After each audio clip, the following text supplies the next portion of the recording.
Uncle, क्या मुझे hostel छोड़ दोगे? हाँ हाँ, क्यों नहीं बेटा, 2 सवारी और आ रही हैं, थोड़ा रुक जाओ। नहीं नहीं अंकल, देर हो जाएगी, मेरा सामान उतार दो, मैं अकेले ही तब तक आगे चली जाऊंगी। गुस्सा क्यों हो रही हो बेटा, लो तब तक यह पानी पी लो। और साथियों, उस पानी पीने के बाद हो जाती है हैवानियत की एक हद पार। सभी साथियों को नमस्कार। साथियों, एक और जहां हमारी माँ बहनें बेटियां दरिंदों की दरिंदगी का शिकार हो रही हैं, जहां सीबीआई छापों पे छापे मार रही है, सबूतों के लिए जूझ रही है, वहीं साथियों दरिंदों के हौसले दिन प्रतिदिन बुलंद होते जा रहे हैं। एक के बाद एक बड़ी से बड़ी घटनाओं को दरिंदों द्वारा लगातार अंजाम दिया जा रहा है। साथियों, यहाँ तक कि उनको कानून का भी अब कोई भय तक नहीं रहा, और अगर भय होता तो शायद एक के बाद एक बड़ी से बड़ी घटनाओं पे अब तक लगाम लग चुका होता।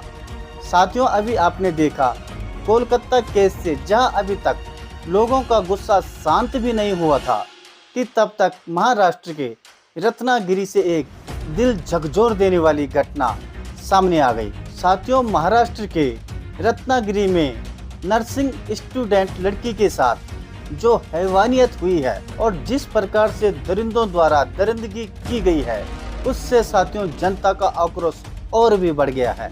रत्नागिरी में डॉक्टर, नर्स इत्यादि इस हैवानियत के खिलाफ सड़कों पे उतर आई है और अपनी सुरक्षा के लिए लगातार गुहार लगा रही है।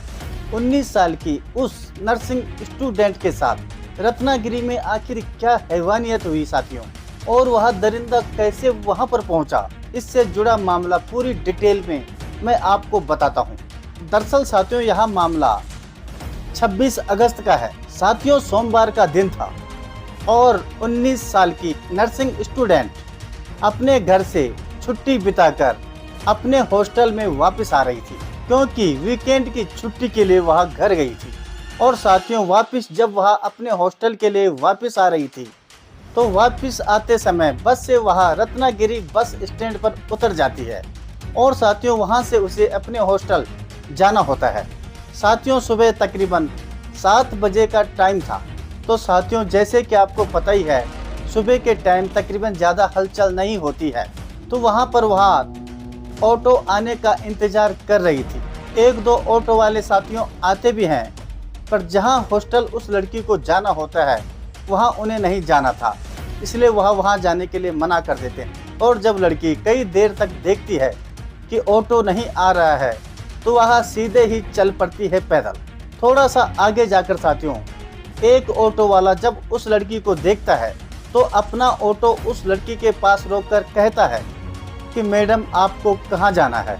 लड़की ऑटो वाले को देखकर राहत की सांस लेती है और कहती है, अंकल मुझे हॉस्टल जाना है। ऑटो वाला जब लड़की से एड्रेस पूछता है, तो लड़की अपना एड्रेस हॉस्टल का ऑटो वाले को बता देती है। एड्रेस देखकर ऑटो वाला उस लड़की से कहता है, ठीक है, मैं वहां आपको छोड़ दूंगा, पर 2 सवारी और आ रही हैं, थोड़ा रुक कर चलते हैं, तब तक वहाँ सवारियाँ भी यहाँ पर आ जाएगी। लड़की ने भी देखा, एक तो सुबह से उसे ऑटो नहीं मिल रहा था, बड़ी मुश्किल से यह ऑटो मिला भी था, मगर 2 सवारियों को रुकने के लिए कह रहा था, तो वह सोचती है कि चलो थोड़ी देर और रुक जाते हैं, और उसने सवारियों का इंतज़ार करना ही उचित समझा।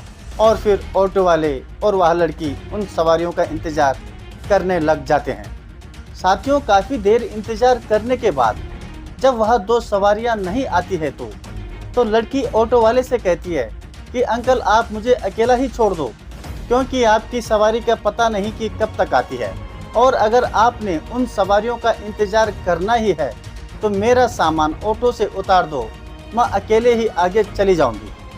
ऑटो वाला उस लड़की का चेहरा देखकर समझ जाता है कि लड़की इंतज़ार करते करते परेशान हो गई है, तो वह लड़की से कहता है कि थोड़ा इंतज़ार और कर लो। लड़की कहती है कि मैं बहुत थकी हुई हूँ और लंबा सफ़र करके आ रही हूँ, कृपया मुझे जाने दो, मेरा सामान उतार दो, आपकी सवारी पता नहीं कब तक आती है। यह सुनकर साथियों, ऑटो वाला एक पानी की बोतल उस लड़की के हाथ में देकर कहता है कि बेटा थोड़ा और रुक जाओ, तब तक वहाँ 2 सवारियाँ आ जाएंगी, तब तक तुम थोड़ा यहाँ पानी पी लो।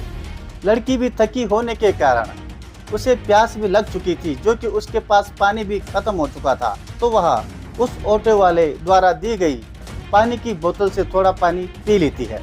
मगर साथियों, पानी पीने के थोड़ी देर बाद लड़की को लगने लगता है कि उसे पानी में कुछ पिलाया गया है। मगर साथियों, वह बेहोशी के कारण कुछ नहीं कह पाती। साथियों, ऑटो वाला इतना शातिर था कि उसने प्लानिंग के तहत लड़की को जो पानी दिया था वह उसमें बिल्कुल सफल हो चुका था और अपने मकसद में कामयाब होता देख ऑटो वाला इस बात का फायदा उठाता है और उस लड़की को उस इलाके की सबसे सुनसान जगह में ले जाता है। क्योंकि साथियों, सुबह का टाइम था तो ज़्यादा आवाजाही तो थी नहीं, तो वह सीधे लड़की को अपने ऑटो में लिटाकर एक बड़ी सुनसान जगह झाड़ियों के पीछे ले जाता है और फिर वह झाड़ी के पीछे ले जाकर उस लड़की से दरिंदगी की हद पार कर जाता है। काफ़ी देर दरिंदगी करने के पश्चात वह उस लड़की को झाड़ियों में छोड़कर ही वहां से ऑटो लेकर फरार हो जाता है। काफ़ी देर बाद साथियों, जब उस लड़की को होश आता है तो खुद को वह लड़की झाड़ियों में देखकर आश्चर्यचकित हो जाती है और उसे फिर याद आता है कि वह तो एक ऑटो रिक्शा में बैठी थी जो कि उसे हॉस्टल छोड़ने वाला था। होश में आने के बाद साथियों, उस लड़की को लगने लगता है कि कुछ ना कुछ तो उसके साथ गलत हुआ है। साथियों, जब वह नीचे से लेकर ऊपर तक अपने आप को निहारती है तो वह अपने कपड़े फटे हुए हाल में तथा अपने शरीर पर कई जगह खरोंच के निशान पाती है और यह देखकर साथियों लड़की स्तब्ध हो जाती है। उसे पूरा पता चल चुका था अब कि उसके साथ गलत हुआ है और उसे पूरा यकीन हो जाता है कि उस ऑटो वाले ने उसके साथ दरिंदगी की है। और यह देखकर लड़की तुरंत अपनी बहन को फोन करती है और अपनी बहन को अपने साथ हुई सारी बातें बता देती है और उस ऑटो द्वारा की गई सारी हरकतें, सारी हैवानियत अपनी बहन को बता देती। उसकी बहन भी अपने जानने वालों को शीघ्र उस स्थान पर भेज देती है और फिर जैसे ही लोग वहां पे इकट्ठा होते हैं तो उस लड़की को तुरंत अस्पताल ले जाया जाता है। और साथियों, पूरी मेडिकल रिपोर्ट आने के बाद क्लियर हो जाता है कि इस नर्सिंग स्टूडेंट के साथ रेप हुआ है और रेप करने के बाद उसे झाड़ियों में फेंका गया था। इस मामले का खुलासा होते ही साथियों लोगों की पैरों तले जमीन खिसक जाती है। एक और जहां साथियों कोलकाता कांड उबाल पर है, उसके बाद तुरंत ऐसी दरिंदगी होना किस बात की ओर इशारा करती है साथियों। ऐसी हैवानियत होता देख पब्लिक भी अब डरी और सहमी है। हर किसी को अब अपनी बेटी और बहनों की चिंता होने लगी जो उनसे दूर रहती हैं। साथियों, हर किसी की अब रातों की नींदें तक हराम हो चुकी हैं कि ऐसी दरिंदगी सुन सुन के आखिर ये हो क्या रहा है। एक और जहां साथियों दरिंदे के हौसले बुलंद होते जा रहे हैं, अब तो दिन दहाड़े भी दरिंदे ऐसी घटनाओं को अंजाम दे रहे हैं। यहाँ साथियों सच में एक सोचनीय विषय है कि आखिर यहाँ कब तक चलता रहेगा। जब तक कोई सख्त कानून इनके खिलाफ नहीं बन जाता तब तक यहाँ दरिंदगी साथियों होती रहेंगी। आज के लिए साथियों इतना ही, मिलेंगे जल्दी किसी नए टॉपिक के साथ। तब तक के लिए गुड बाय, टेक केयर।